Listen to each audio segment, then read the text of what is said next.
Are you reorganizing because the NDC lost the election? Well, not because, even if we had won, I believe that there would have been the need for us to take a fresh look at ourselves. Perhaps reorganization is one broad term, which encompasses almost everything. But I think there's a need for some clinical analysis of where we have come from and where we want to go. Clearly, we did have problems. Honestly, when you have a party which is in government and which loses elections, it tells you that there is something wrong somewhere. Therefore, if you want to put your finger on it, there's nothing wrong with it. I believe that it's only logical. What are the things wrong with the NDC? Well, we are still in the process of reorganization. And clearly, I mean, if I wouldn't go public and tell you what our weaknesses are, certainly not. But whatever we find that has to be mended, we'll go ahead and do it. Do you have traces of apathy in some of the members of the NDC, especially now that you've lost? Well, I believe that, NDC is a microcosm of our society. And in much the same way as some people in Ghana are apathetic, one expects and finds that there are also some individuals in NDC who are apathetic for one reason or the other. So it's nothing really strange. Some people say that they are stomach activists there, which refers to people who are actually selfish. Have you seen some of those in your party? If you have any such person, then they really do not belong to NDC. Then they really are not committed to the NDC. And they obviously will have no place in the NDC setup. But have you seen some? Well, I'm yet to come across people. And when you do, would you go public about it? Not at all. I mean, joining a party is a voluntary thing. If a person joins a party, and people join parties for different reasons. If a person joins a party because of his own selfish interests, well, I'm not going to go public and say that this man has joined. After all, at the end of the day, the votes which matter.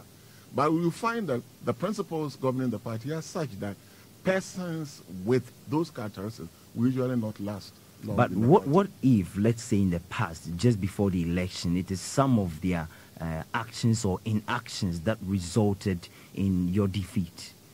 Well, I believe that, their colleagues also will have found out, what were the causes of the defeat. And we are looking at ourselves. And we are all under a broad searchlight. And therefore, if we think that some of these negative tendencies affected the results, I believe that it's only proper that we try to correct them, no matter who is involved.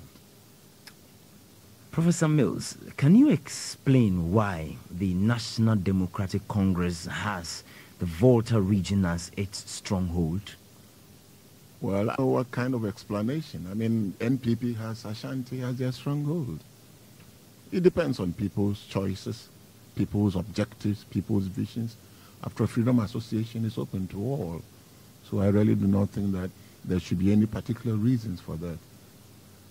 Do you see a ring of tribalism around this, that the NDC has a stronghold in the Volta region, and by extension the NPP having its stronghold in the Ashanti region? Do you see a ring of tribalism around it? I have always said that where you decide to go on an expedition or an exploration, whatever you want to find, you will find it.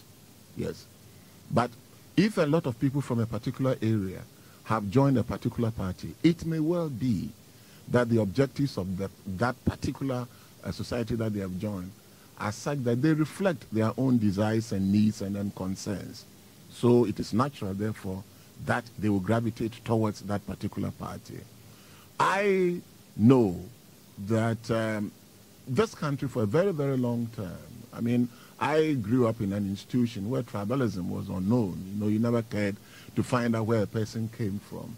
And I think that if we begin to fund tribalism, we'll find that it will become a monster, which in the end will devour many of us. I think it is important, therefore, that we think positively about these tendencies.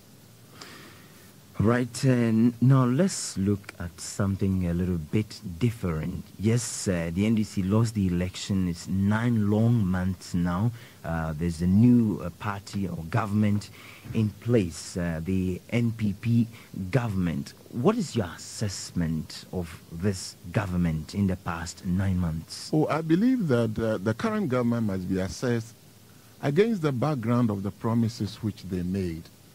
And in any case, do not think that my assessment is going to be sacrosanct. It's going to be taken by everybody. That is why I have not rushed out with an assessment. But we have commented as a party on various aspects of their governance. Mind you, they did talk about the economy, what they would do about the economy. They accuse us of mismanagement, etc., etc. Well, the ordinary person can see what is happening. It underscores one fact. Managing a nation is not easy. And indeed, I think when there was a write-up on the former governor and then trying to come out with some of his achievements and successes. And indeed, when I read it, I thought that it was something that I had said about the economy at the time when we were campaigning. Which was what? Oh, the inflation was brought down. The erosion in the value of the cedi within 1998 and 1999, when we were hit by the world shocks in the economy, was very minimal. That cocoa prices went down by almost half, gold, and they were acknowledging these facts. The government also talked about education, that the fees were unreasonably high. They talked about trying to pay people a living wage, and then healthcare, cash and carry. Well, let me simply say that it is for the ordinary people of this country to decide for themselves, to assess the government. I don't want to influence anybody one way or the other. Be realistic, look at things on the ground. But it's very interesting that in today's graphic, I see that bold headlines, 60% to teach in rural areas. Now, it's most ironical. During the elections, when I suggested that some of our colleagues who were talking about lack of employment, I thought that there was one green area, I myself am a teacher, which they could exploit.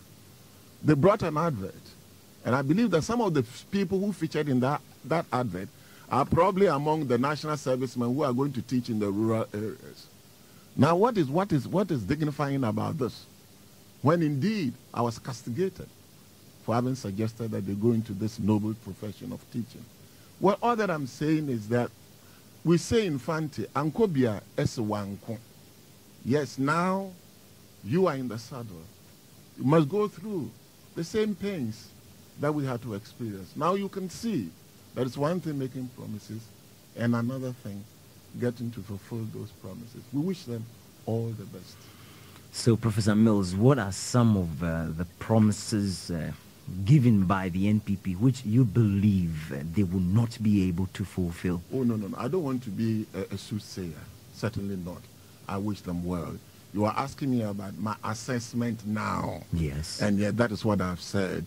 It is possible. But at the end of the 4 years, people will judge them by what they've been able to do. I do not want to sit down here and say that I know they can't do this, they can't do that. No. And how about the NDC itself?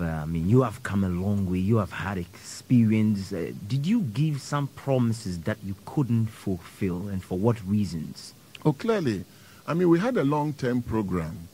This country is not perfect. There are areas with very high levels of poverty. You look at our roads, especially the railway. You take Sekendi Takrady.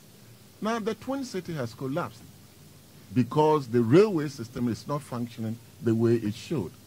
You remember that former President Rawlings did talk about some discussions he had had with the Japanese to get the railway lines not only improved but extended. I believe that this is one major thing that we, were thinking seriously about. We haven't finished with our program at all. There's so many areas that we have to tackle. We had laid the foundation. I kept saying this, and we were hoping to put on the superstructure. But I know that Ghanaians will afford us another opportunity to be able to realize our objectives. So specifically, there weren't any promises that you failed to fulfill as a government? I believe the the thing that I said on the platform as the NDC flag bearer, I kept saying that I was not going to make any promises, simply because I was aware of the problems. I was aware of the difficulties. I was not going to make promises just to win election votes. No. I had been in the saddle for 4 years, and therefore I believe that I had some knowledge, which others did not have. But what all that I promised was that we had come up with our manifesto. We had started a program, and I said we will keep reviewing those programs, make sure that those programs are taking root before making any new promises.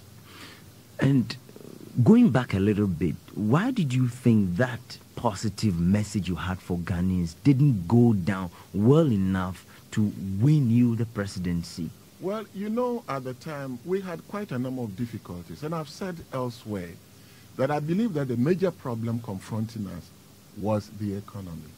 I mean, within a matter of months, the cedi had depreciated to such a level that it was very difficult to sustain it. It reached almost rock bottom. What is happening now only means that they cannot sink any further. That is all. But we had serious difficulties. I mean, it affected the ordinary Ghanaian. Cedi had gone from 2,400 to, the dollar had gone from 2,400 to almost $7,000. It had meant, therefore, that prices had gone up. It meant, therefore, that people were finding it even more difficult. And there appeared to be no end in sight. Here comes somebody who says, yeah, they are mismanaging the economy. When I come, I'll be able to reverse the trend. I'll pay a living wage. I'll abolish cash and carry. School fees. Yes, Mbobra struggle. Well, don't worry. I'm coming, and then I'll solve the problem. Honestly, it takes a very committed person. It takes somebody who says, till death do us part, not to be swayed by these promises. But coming back on the present government again, the cedi has sort of stabilized against the dollar. What's your comment on that? Look, find out what was the cedi to the dollar at the time we were there. Was it not 7,000? It's the same thing. I am saying that, some of these things, I mean, the value of the cedi is determined by two principles, supply and demand. If demand is low, you're going to find that it's not going to shake it in any way. We think that, let's wait. If it has stabilized, all well and good. But I really think that supply also has been controlled to a very great extent. But you see, unless we are in a position to generate more foreign exchange so that the supply side of the equation can go up, we're going to be saddled with this kind of problem for quite some time. How could you have done it if the NDC had won the election as of now? What would have been the... We talked about the need for us to increase exports, the need for us to try very hard, first to curtail demand, but have import substitution.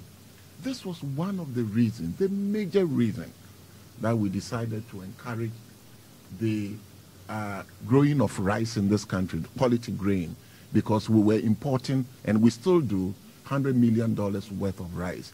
We felt, therefore, that if this money could be spent on something else, it would be worth our while. This explains why we went into that area. Right, if you just join us, talking to former Vice President, Professor John Evans Atta-Mills. Professor, some NDC activists or functionaries are currently being prosecuted. What's your comment on that? Well, I believe that it is the responsibility of the government to make sure that the laws are obeyed. Anyone who flouts the law must be brought to book. I don't have any problem whatsoever about this. Once there is clear evidence that the person has infringed the law, government has every right to do it. But I'm asking, therefore, that it should apply to everybody. There must be nothing which can be seen as selective justice, and we must also ensure that cases which are brought to court are cases which have substance. But we'll live to see. I cannot say anything, but I do not object to government trying to enforce the law. What I don't want is selective justice and cases being brought where you will not appear to have as much evidence as you should have, and therefore it might be misinterpreted as just a way of just letting people spend their time in court for the... Yes, and Your Excellency, in connection with these prosecutions or trials, some people, NDC sympathizers, allege witch hunting. Do you see it as witch hunting? Well, let me tell you this. There have been quite a number of cases of unnecessary harassment. There have also been cases of witch hunting. Yes. I mean, not all of them will come to light, but I believe that if you talk to some of our people, I mean, they have had, cause, to complain. Some of us, when we least expected it, had been followed. Some of us, we have had, or we've had occasions where questions were being asked. In other words, you become a subject of interest, not as a matter of routine interest, but questions are being asked because you are NDC. But there have been clear cases of harassment at all levels. At all levels. For example, any specific? No. We have gone to the extent of, having a press conference and giving you all examples. I don't want to regurgitate what has already been said. Yes, I want us to move forward. And if the NDC had won an election so that it is probably the government in place now, will these trials have gone ahead? But I think you are presupposing or being presuming that when the NDC was in power, no trials went on. Indeed, we had trials of NDC government. We had occasion to prosecute our own people. There was a deputy minister of transport and communication, Mr. Piazza. Yes, we prosecuted him. They involved in the coin thing. Yes, there were quite a number of people we prosecuted. Mind you, government, whenever there are any of these cases, the final say rests with the Attorney General. And I know that there were quite a number of cases, which were brought to court. But mind you, the cases were not brought to court because the person was NDC or NPP. They were brought to court because they felt that they had infringed the law. It happened that some of them were NDC. We did not discriminate in any way. And in connection with this, sir, I would like to ask you about Dr. Yankey, the ECOWAS Bank president, and a recent case where the government says expressed disinterest in that position, and the foreign minister actually said that because one of the reasons he gave is that because he's involved in a case back home, it wouldn't be good to keep him as an international civil servant. Your comment? Well, it is most unfortunate. In the case of Dr. Yankey, we were in government at the time when the ECOWAS ministers decided on the ECOWAS Bank. Because of the second monetary union, we decided that certain measures had to be put in place. One of them was the establishment of the ECOWAS Bank. When they met, the various positions were distributed among various countries. Ghana was given the presidency of the ECOWAS Bank, and Ghana was asked to select. There was an advertisement. 3 people came forward for the interview: Dr. Yankey, Mrs. Clark-Kwesi, and Mr. Manierson. Dr. Yankey won. He was offered his appointment before we left office. He was not chosen because he was an NDC. Now, I know for a fact that long before Dr. Yankey was even brought to court, some attempt had been made to get him to relinquish that position, and which means he has been presumed guilty. He should abandon this position. And all that it means is that just get anybody to court and then say that because he's in court, it means therefore that there are certain things that he cannot do because he's already a convict. That is most unfortunate. So what should be done? And honestly, to link it also with Dr. Chambers' appointment, I think it's even more unfortunate. Well, what should be done? Yes. Well, I believe that a second look should be taken about it. We have to be very objective about these things. After all, Dr. Yankey is a Ghanaian, a very highly qualified Ghanaian. I think that it should be worth our while to try and push our people forward. Yes, the NDC government spared no effort in campaigning very vigorously for the appointment of His Excellency Mr. Kofi as the UN Secretary General. We did that because we took pride in the fact that a Ghanaian was going to occupy this position.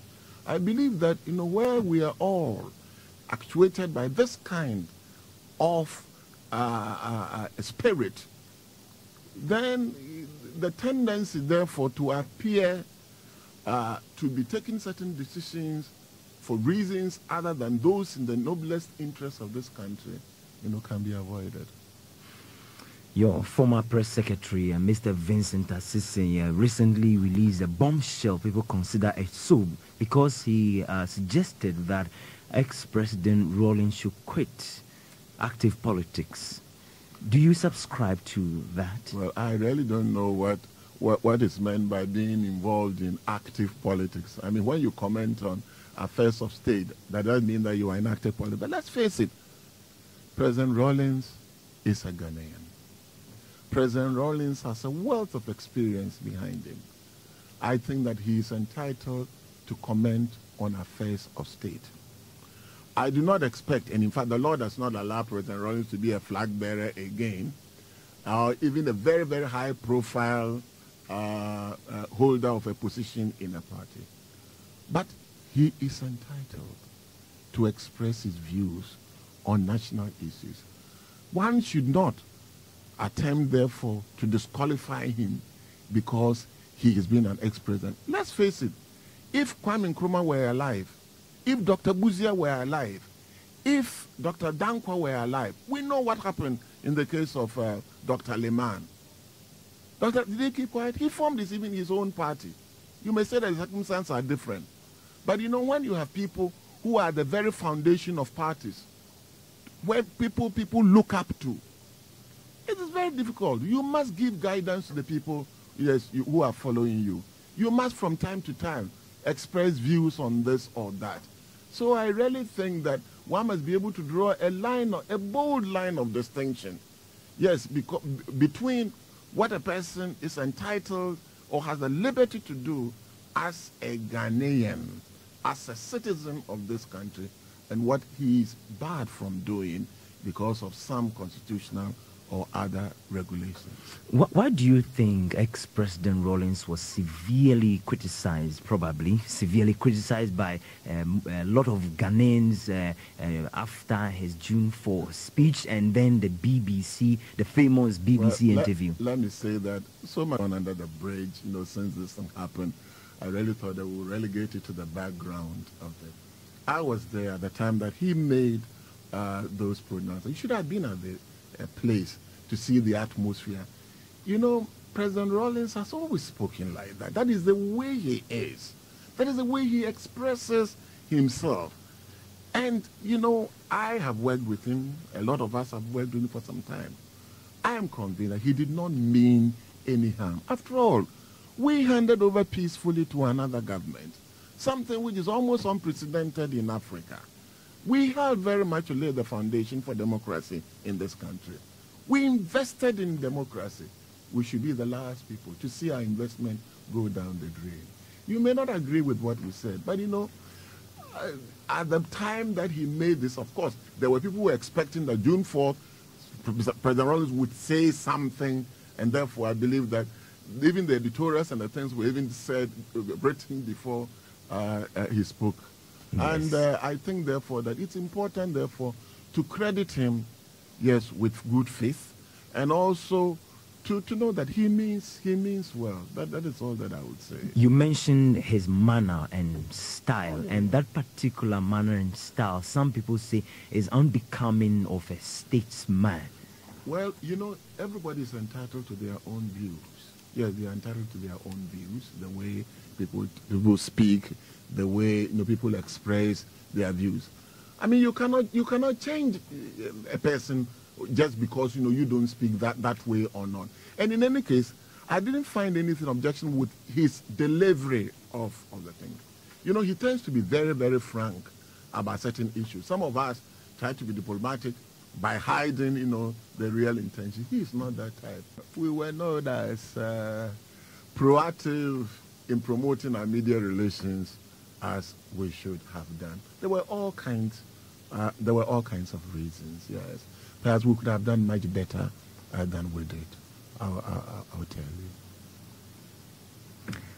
How about the criminal libel law, which has been repealed not so long ago? Why did your government maintain it? Oh, but I'm happy that you use the word maintained. It had been with us since the colonial days. The predecessors of those who have repealed it, they didn't do anything about it at the time. Well, it has been repealed, and we hope that it will therefore help to lay down certain standards which all of us, will abide by. I wanted to find out why you didn't repeal it, because you had the power to initiate the process. But there are other laws on the books which we did not repeal. Why do you single this one out? Because the media makes a lot of noise about, or made a lot of noise about it. There are other laws too that we could not tackle, because we had a lot of things on our plate also at the time. And I think also that you also look, it was our government who decided to liberalize the airwaves. We introduced a plurality of laws to help with newspapers, etc., etc. I believe that the foundation was being laid.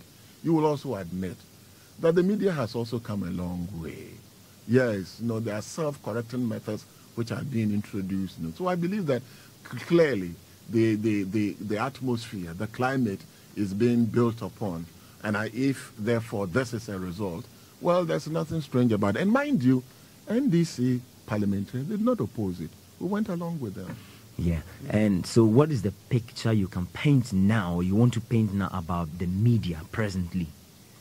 Well, some of us have had cause to complain about some members of the media. That is true. Some clearly will have their own personal agenda. But I cannot generalize. Generalizations are very odious. I don't want to say this. But luckily, there are also checks and balances which are being introduced. And I hope that people will report news for what the news is worth, rather than target particular individuals and try to denigrate their efforts or trying to tarnish their reputation. I think that it's important that we all know that we have responsibilities as well as rights. So you were in Ho recently, where the Ghana Broadcasting Corporation satellite station, the regional station, refused to give you an interview. How did you feel about it, sir? Well, I don't know. I don't know what. I was disappointed. I was disappointed. But there was a statement which is attributed to Mr. Wusuando that I demanded that they interrupt their program. Anyone who knows me will know that I will not walk into a station and demand. I never even went close to them. We requested for an interview, not that we wanted their program interrupted. Well, it's come and gone, and I hope that we can all draw lessons from this. But I'm saying that it was rather unfortunate that this thing happened. So what should the lessons be? What should the lessons be, for example, if you should go to the next door region, central region, where you come from, I believe, and then you would like to go on air there to speak to the people, to reach if the state media would not have me, you have invited me, you have allowed me. I'll use some other means where I want to communicate to people. Yes.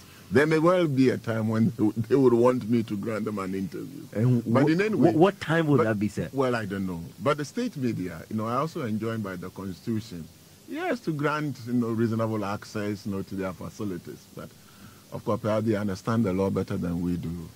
Sir, tell me about your future. Are you going to retire from politics anytime soon? Why talk about retirement? I haven't got to the retirement stage yet.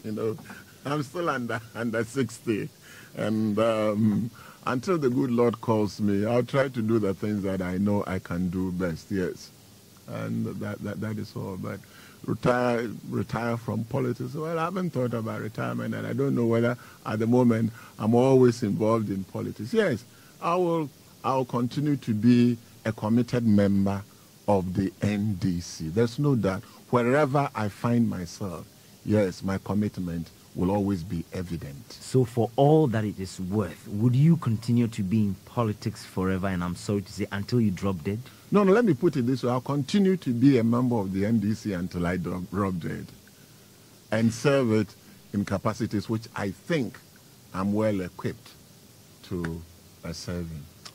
Are you interested in becoming the President of the Republic of Ghana in the future? I don't have any future interest that I can talk to you about. No. Sometimes, inordinate ambition leads to the downfall of people. Let me also always say that if I should decide to serve in any capacity, I'll look at myself and see whether I can serve in that capacity. But for now, do you believe you can serve in that capacity in the future as President of the Republic of Ghana? No. If you should ask me, do I think that I have the capacity to serve? Well, I acted 4 years as Vice President, and I also acted in the absence of the President for Ghana. It's for the people of Ghana to decide whether they think that I have the capacity or not. It is not for me. Your Excellency, that certainly is part of your CV. Your Excellency, I want to ask you about the tax system. What is wrong with Ghana's tax system, and what can be done about it as far as restructuring is concerned? Well, I must say that I get rather amused when I hear about these things. Let's face it, I've been in tax for quite some time. The latest tax, we passed it last year. I believe that it's because people have not taken the trouble to look at the consolidated law that we have come out with. That is the most current. We have borrowed from all angles. There has been some grafting. There has been some amendment. There has been extensive borrowing from others in order to make sure that it is abreast with current developments. I plead that they take a look at what the law that we have. But when people talk about improving the tax system, I believe that there is only one thing. How can we collect more? My brother and sister, there's only one answer to this. We can only collect more if we are all prepared to pay our taxes. Very often, those of us who are most vocal in denigrating the efforts of our tax collectors are the very ones who do not pay taxes. Go around, see the number of businesses that we have. Challenge any of us, those of us who have been fortunate enough to be educated by this country. How much tax do we pay? Look at all these buildings which are coming up. Look at all these properties which are coming up. How many of us pay taxes? I would want anyone who comments on the tax system, who does not appreciate the efforts of our tax collectors, to first of all show us what he has paid before he makes that comment. It will be most revealing. I believe it's not the law, it is our willingness and our ability to make sure that we give unto Caesar what is Caesar and to the Almighty what is Caesar. That's coming straight and direct from the tax man. Sir, we have to end it now. Are you leaving soon for Canada for a year? Well, it is for a cumulative period of 1 year, but I'll be coming in and out. I only did this, announced it, because somebody would have announced it and put a spin on it. After all, there are people who leave the country 1 month, come back, because they have assignments which cumulatively may be a year or two. But I just wanted to be candid with everybody and know that the total period is that. But you may find me in the country the next 2 weeks or next 3 weeks. It involves traveling and all that. Thank you very much, Professor, Your Excellency, Professor John Evans Atta-Mills, former President of the... Vice President. Vice President of the Republic of Ghana.